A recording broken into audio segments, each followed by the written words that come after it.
প্রত্যেকটি বিধানসভায় 1 লক্ষের ওপর মানুষকে ডাকা হচ্ছে হিয়ারিং করতে। প্রতিটি পঞ্চায়েতে প্রায় 10,000 9,000 করে মানুষকে ডাকা হচ্ছে এবং প্রতিটি বুথে প্রায় 500 করে মানুষকে হিয়ারিং এর নামে লাইনে দাঁড় করিয়ে রাখছে। এটা অত্যন্ত দুর্ভাগ্যজনক। যখন ডাকা হচ্ছে তার কমপক্ষে 7 দিন আগে প্রমাণপত্র জোগাড় করা মানুষের কাছে একটি বিরাট বড় বোঝা হয়ে দাঁড়াচ্ছে। বিজেপির অঙ্গুলি হেলনে নির্বাচন কমিশন এই কাজ করছে। একটি মানুষকে সারাদিন ধরে লাইনে দাঁড়িয়ে করিয়ে থাকা একটা মানুষকে সারাদিন ধরে লাইনে দাঁড়িয়ে থাকা চারটিখানি কথা নয়। আমাদের দল তৃণমূল কংগ্রেসের পক্ষ থেকে ইতিমধ্যে সুপ্রিম কোর্টে এসআইআর প্রক্রিয়ায় মানুষের হয়রানি বন্ধ করতে দরবার করা হয়েছে। এভাবে নির্বাচন কমিশন এবং বিজেপিকে তীব্রভাবে আক্রমণ করলেন সাংসদ আবু তাহের খান। এসআইআর প্রক্রিয়ায় সাধারণ মানুষের হয়রানিকে কেন্দ্র করে গর্জে উঠলেন মুর্শিদাবাদ লোকসভা কেন্দ্রের সাংসদ জনাব আবু তাহের খান। আজ মুর্শিদাবাদ জেলার ভগবানগোলা 2 নম্বর ব্লকের এসআইআর ক্যাম্প পরিদর্শনে আসলেন সাংসদ আবু তাহের খান। সঙ্গে উপস্থিত ছিলেন মুর্শিদাবাদ জেলা তৃণমূলের সাধারণ সম্পাদক শিক্ষক আব্দুর রফ, পঞ্চায়েত সমিতির সভাপতি মীরা বিবি, জেলা পরিষদের মেম্বার, পঞ্চায়েত সমিতির কর্মাধ্যক্ষ, এছাড়াও তৃণমূল নেতৃত্বগণ উপস্থিত ছিলেন। ক্যাম্প পরিদর্শনে এসে ভগবানগোলা 2 নম্বর ব্লকের বিভিন্ন মানুষের সঙ্গে কথা বললেন এবং আলাপ আলোচনার মাধ্যমে মানুষের সঙ্গে দীর্ঘক্ষণ সময় কাটালেন সাংসদ আবু তাহের খান এবং সবশেষে বললেন, আমরা আপনাদের পাশে আগেও ছিলাম, এখনো আছি, আগামীতেও থাকবো। এসআইআর প্রক্রিয়ায় যদি একটাও নাম বাদ যায় তাহলে বৃহত্তর আন্দোলনে নামবো আমরা। এইভাবেই নির্বাচন কমিশনকে কড়া হুঁশিয়ারি সাংসদ আবু তাহের খানের। এছাড়াও আরও কি বলছেন শোনাবো আপনাদের। এই ভিডিওটি যারা দেখছেন ভিডিওটি শেয়ার করবেন, চ্যানেলটি লাইক করবেন আর সাবস্ক্রাইব করবেন। আই লাভ মাই ইন্ডিয়া, মেরা ভারত মহান। খড়িবোনা আখেরিগঞ্জ থেকে আজিমুদ্দিন শেখের report, Akheriganj news. SIR camp ঘুরে ঘুরে যেটা আমরা অনুভব করলাম যে প্রত্যেকটা বিধানসভায় নিয়ার অ্যাবাউট 1 লক্ষ করে ভোটারকে ডাকা হচ্ছে। এ অত্যন্ত দুর্ভাগ্যজনক। এই একটা ব্লকে 6-7টা পঞ্চায়েতের উপরে এখানে প্রায় 55,000 ভোটারকে ডাকা হয়। তো অ্যাভারেজ 9,000 10,000 করে প্রত্যেকটা পঞ্চায়েত ভিত্তিক ডাক পেয়ে যাচ্ছে। অত্যন্ত দুর্ভাগ্যজনক। এবং প্রত্যেকটা বুথে 500 করে মানুষকে হিয়ারিংয়ের নামে রাস্তায় দাঁড় করিয়ে এই যে ডাকা এবং সারা দিন ধরে তাদেরকে এখানে বসে থাকা একটা মানুষের পক্ষে, এবং যখন নোটিশ হচ্ছে তখন তার 7 দিন আগে থেকে তাকে সমস্ত পেপার জোগাড় করা, এই যে প্রত্যেকটা মানুষের, অশিক্ষিত মানুষের উপরে যে বিরাট বোঝা চাপিয়ে দিয়েছে নির্বাচন কমিশন, এবং তাকে সাপোর্ট করছে বা তার অঙ্গুলি হেলন ভারতবর্ষে বিজেপি পার্টি। তাই যে বিজেপির অঙ্গুলি হেলনে নির্বাচন কমিশনার যে প্রক্রিয়ায় বাংলার ভোটার লিস্টকে সংশোধনের নামে, এসআইআরের নামে যে হয়রানি করছে, এটা সাংঘাতিকভাবে প্রত্যেকটা মানুষের ক্ষেত্রে একটা দুর্বিষহ। মানুষ যন্ত্রণায় আছে। একটা মানুষ সারা দিন ধরে লাইনে দাঁড়িয়ে থাকা, চারটেখানি কথা। প্রত্যেকটা বুথে 500 করে মানুষকে যদি এভারেজ ডেকে নিয়ে এসে বিডিও অফিসে সেন্ট্রাল পয়েন্টে হয়রান করে, এটা করে অত্যন্ত কঠিন। আমাদের দল তৃণমূল কংগ্রেস ইতিমধ্যেই তো ভারতবর্ষের সর্বোচ্চ সুপ্রিম কোর্টে গিয়ে এটাকে রেকটিফিকেশন করার চেষ্টা করেছে। পঞ্চায়েতে হিয়ারিংয়ের ডাকের জন্য বলেছে, ইতিমধ্যে সে অর্ডার হয়েছে, কিন্তু এখনও সব বিডিও অফিসে কার্যকারী হয়নি। যেমন ভগবানগোলা 2 নম্বর বিডিও অফিসে এখনও কার্যকারী হয়নি। এখানে সব মানুষকে একই জায়গায় নিয়ে আসা হচ্ছে, একই ছাদের তলায় হিয়ারিং করা হচ্ছে। তো গোটা এই বিডিও অফিসের আন্ডারে সমস্ত পঞ্চায়েতের মানুষকে যদি এক ছাতার তলায় নিয়ে এসে হিয়ারিং করে, এত মানুষের এখানে লাইন, এত মানুষ এখনও দাঁড়িয়ে আছে। এখন বাড়ছে কটা দেখুন। এখনও মানুষ কোনো জায়গায় দেখা যাচ্ছে 100 লোকের লাইন, কোনো জায়গায় 70, কোনো জায়গায় 150 লোকের এখনও লাইনে দাঁড়িয়ে আছে। এই যে প্রত্যেকটা মানুষের দুর্বিষহ কঠোর যন্ত্রণা চলছে, এর বিরুদ্ধে বাংলায় অবশ্যই একটা সাধারণ মানুষকে নিয়ে একটা লড়াই সংগঠিত হবে এবং আগামী দিন বড় ভয়ঙ্কর হবে। এই কারণেই যদি এসআইআরের নামে কোনো মানুষকে হয়রানি করার পরেও কোনো মানুষ বৈধ ভোটার যদি বাদ যায়, এটা আমাদের সকলের ক্ষেত্রে অত্যন্ত দুর্ভাগ্যের। এবং এই মানুষকে নিয়ে নিশ্চয়ই আমরা ছেড়ে দেবো না।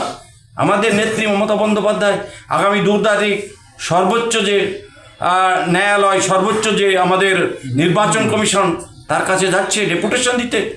এবং এসআইআর আতঙ্কে যারা বাংলার মানুষ মারা গেছে, 126 জন ইতিমধ্যে মারা গেছে, তো তাদের পরিবারকে নিয়ে নির্বাচন কমিশনের সঙ্গে দেখা করতে যাচ্ছে, যে এর বিরুদ্ধে ব্যবস্থা নিতে হবে। এত মানুষকে হয়রানির দায় প্রধানমন্ত্রী নরেন্দ্র মোদীকে নিতে হবে, অমিত শাহকে নিতে হবে, এবং ভারতবর্ষের নির্বাচন কমিশনকে নিতে হবে। এত মানুষ লাইনে দাঁড়িয়ে মারা গেল কেন? কি অজুহাতে? এখানে তো একটা মানুষ বাংলাদেশে পায়নি, কোনো মানুষের রোহিঙ্গা নাই, কোনো মানুষ বাংলাদেশি নাই, সব এদেশের নাগরিক। আর এই ভোটেই এই সাধারণ মানুষের ভোটেই যেমন আমি নির্বাচিত এমপি হিসেবে, আবার আমার ভোটে নরেন্দ্র মোদী নির্বাচিত। তাহলে আমার ভোটে নরেন্দ্র মোদী যদি নির্বাচিত হয়, তাহলে এই মানুষই ভোট দিয়ে তাকে নির্বাচিত করেছে। তাহলে নিশ্চয়ই তার আগে পদত্যাগ করা উচিত। এই যে তার আগে পদত্যাগ করা উচিত, কারণ যে সরকার চলছে এই সরকারের কোনো অধিকার নেই তার নৈতিক গভর্নমেন্টে থাকা, তাকে আগে পদত্যাগ করুক, আমরাও পদত্যাগ করবো। সমস্ত আবার নতুন ভোটার লিস্ট তৈরি হোক, ওটা ভারতবর্ষ জুড়ে এসআইআর হোক, ওটা ভারতবর্ষের নতুন ভোটার তৈরি হোক, নতুন করে নির্বাচন হোক, দেখবো কার কত ক্ষমতা আছে, কার মাথায় কত জোর আছে। শুধু বাংলার মানুষকে হয়রান করা, বাংলা ভাষাভাষী মানুষ, বাংলার মাইনরিটি কমিউনিটি, এদেরকে হয়রান করারই এদের একমাত্র উদ্দেশ্য। এবং যেন তেন প্রকারণে প্রত্যেকটা বুথে 50 থেকে 100 সাধারণ মানুষ, অশিক্ষিত মানুষ, মাইনরিটি মানুষ বুথে বুথে বাদ দেওয়ার এই ষড়যন্ত্র চলছে। নির্বাচন কমিশন এই কাজ করে চলেছে এবং বিজেপি তার অঙ্গুলি হলো না এই কাজটা হচ্ছে, অমিত শাহ এবং নরেন্দ্র মোদী। তা আমরা এটাকে নিশ্চয়ই আমাদের দলের পক্ষ থেকে, সর্বভারতীয় তৃণমূল কংগ্রেসের থেকে আমাদের নেতা অভিষেক বন্দ্যোপাধ্যায় এই নিয়ে গোটা বাংলায় লড়াই করছে, দিল্লিতেও আমাদের লড়াই জারি আছে। আগামী 2 তারিখ প্রধানমন্ত্রী, আমাদের বাংলার মাননীয় মুখ্যমন্ত্রী যাচ্ছেন দিল্লিতে। এই ইস্যুতেই নির্বাচন কমিশনের দপ্তরে আমাদের দলের পক্ষ থেকে যা যা বলার, বাংলার মানুষের পক্ষ থেকে যা যা বলার বলতে যাচ্ছে, প্রতিবাদ করতে যাচ্ছে। আমরা বাংলার মানুষের পাশে আছি, বাংলার মানুষের পাশে থাকবো, কোনো বৈধ ভোটার যাতে বাদ না যায় সেই জন্য আমার দলের পক্ষ থেকে সর্বতভাবে আমরা বদ্ধপরিকর। প্রত্যেকটা মানুষের কাছে থেকে আমাদের দল প্রত্যেকটা মানুষকে সহযোগিতা করবে এবং বৈধ ভোটার যাতে বাদ না যায় সেই জন্য আমাদের দলের পক্ষ থেকে সর্বতভাবে আপ্রাণ চেষ্টা থাকবে। আর যদি বাদ যায় সেদিন আরও বিজেপির গোটা বাংলায় ভয়ঙ্কর রূপ দেখা দেবে। বিজেপির কর্মীরা সেদিন শান্তিতে থাকবেন বাংলার ক্ষেত্রে।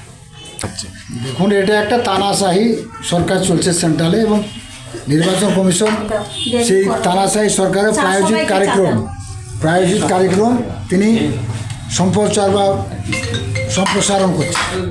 এটাই বলবো, আমি এর বলার কিছু নাই। আজকে আমরা খুবই গর্বিত এবং আনন্দিত যে আমাদের সাংসদ জনাব আবুদার খান মহাশয় তিনি দিল্লিতে গিয়েছিলেন। আপনারা জানেন যে দেশের বাজেট অধিবেশন, সেখান থেকে তিনি যে মানুষের পাশে দাঁড়ানোর প্রয়োজনীয়তা অনুভব করে তিনি দিল্লি থেকে ছুটে এসেছেন এবং বিভিন্ন বিধানসভায়, বিভিন্ন ব্লক অফিসে এবং অঞ্চল কার্যালয়ে বা বিভিন্ন প্রতিষ্ঠানে যে সকল এসআইআর হিয়ারিং চলছে, আপনার স্পেলিং মিস্টেক বলুন বা বিভিন্ন ধরনের যেসব নোটিশ হয়েছে সেসব, তার মানে কেন্দ্রে এমপি সাহেব যাচ্ছেন। সেটা গতকাল আমরা যেমন দেখেছি করিমপুরে, আমরা ডোমকলে, আজকে হরিয়ারপাড়া, মুর্শিদাবাদ জিয়াগঞ্জ ব্লক, ভগবানগোলা 1, ভগবানগোলা 2 এখন আসছেন, প্রত্যেকটা টেবিলে যাচ্ছেন, ব্লক প্রশাসনের সঙ্গে কথা বলছেন, আধিকারিক যারা আছেন, যারা হিয়ারিং নিচ্ছেন মানুষের এবং করছেন, সহায়তা করে তাদের সঙ্গে মত বিনিময় করছেন, সেখানে আমরা সকল উপস্থিত। এখানে যেমন আমাদের পঞ্চায়েত সমিতির সভাপতি মীরা বিবি আছেন, আমাদের জেলা পরিষদের সেলিনাদি শাহনাজ বেগম, আমাদের অঞ্চলের সভাপতিরা আছেন, কর্মাধ্যক্ষরা আছেন, অন্যান্য ত্রিস্তর পঞ্চায়েতের জনপ্রতিনিধিরা আছেন। এমপির সাথে মানুষ খুশি যে তিনি দিল্লিতে বাজেট অধিবেশন এখানে এসছেন আমাদের পাশে, আমরা তদারকি করার জন্য যেন মানুষের অসুবিধা না হয়। এবং একটাই কথা বলবো, দেখুন মমতা বন্দ্যোপাধ্যায়কে যতই এই মেকি রাজনীতি করে পরাস্ত করার চেষ্টা করুক, সেটা সফল বিগত দিনেও হয়নি, আগামী দিনেও হবে না। এটাই তৃণমূল কংগ্রেসের মমতা বন্দ্যোপাধ্যায়, অভিষেক বন্দ্যোপাধ্যায়ের নেতৃত্বে যে দুর্বার বিজেপির বিরুদ্ধে যে আন্দোলন বলুন, বিজেপির বিরুদ্ধে যে রাজনৈতিক যে প্রতি আক্রমণ, বিজেপির যে সাফল্য বলুন, বিজেপির যে নির্বাচনী জয়লাভ বলুন, 2026-এ সেটা আরও ব্যাপকভাবে, ব্যাপকতর এবং ব্যাপকতম হবে।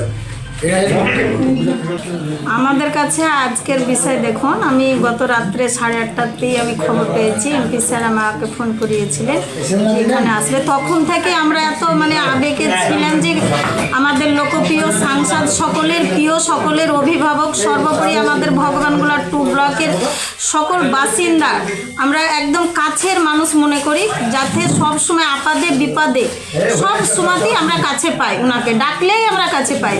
তার মতে আজকেও আমাদের এসআইয়ের জন্য স্যার দিল্লিতে ছিল। এর আগে স্যারের সঙ্গে আমার ফোনেও কথা হয়েছে।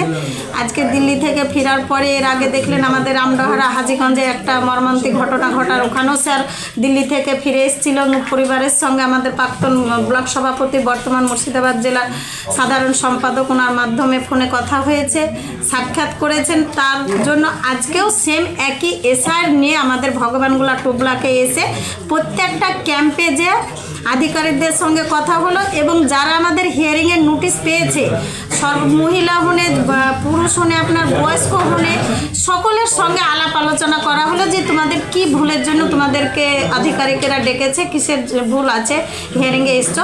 সকল মানুষ খুশি। এক কথায় আপনারা দেখলেন লাইনে প্রত্যেকটা মানুষের সঙ্গে স্যার কথা বললো, সকলে স্যারকে পেয়ে খুশি যে স্যার আপাতত মানুষের পাশে দাঁড়িয়েছে, খোঁজ নিয়েছে। আমাদের এটাই হচ্ছে স্যারের কাজ। এবং আপনারা দেখতে পাচ্ছেন এখানে আমাদের ব্লকের বিশিষ্ট ব্যক্তিরা আছে যারা নেতৃত্ব দিচ্ছেন। আমাদের সাধারণ সম্পাদক মুর্শিদাবাদ জেলার আব্দুর রব শিক্ষক মহাশয় উপস্থিত আছেন, 2জন জেলা পরিষদ সদস্য আছে, আমার পঞ্চায়েত সমিতির দলনেতা আরশেদ আলী আছে, অঞ্চল সভাপতি, সকল নেতৃত্ব এখানে উপস্থিত আছে। সকলের মাধ্যম দিয়ে আমরা স্যারকে সঙ্গে নিয়ে আমরা প্রত্যেকটা ক্যাম্প ঘুরে স্যারকে দেখালাম এবং স্যার মানুষকে আশ্বাস দিলে যে যাতে বৈধ ভোটার একটাও না বাদ যায় তার ব্যবস্থা আমরা দলীয়ভাবে প্রশাসনিকভাবে আমরা সে আশ্বাস ভরসা মানুষকে স্যার দিয়েছে যে আমরা যথেষ্টভাবে আপনাদের পাশে আছি, আপনাদের বৈধ ভোটার একটাও যাতে বাদ না যায় তার ব্যবস্থা আমরা করব, আমরা সেটা আমরা দেখব, এটা মানুষকে আশ্বাস দিলে। তার সঙ্গে দেখলেন আমাদের রানীতলা থানার অরিজিৎ ঘোষ মহাশয়, তিনিও আমাদের স্যারের সঙ্গে ছিলেন, কথা বললেন।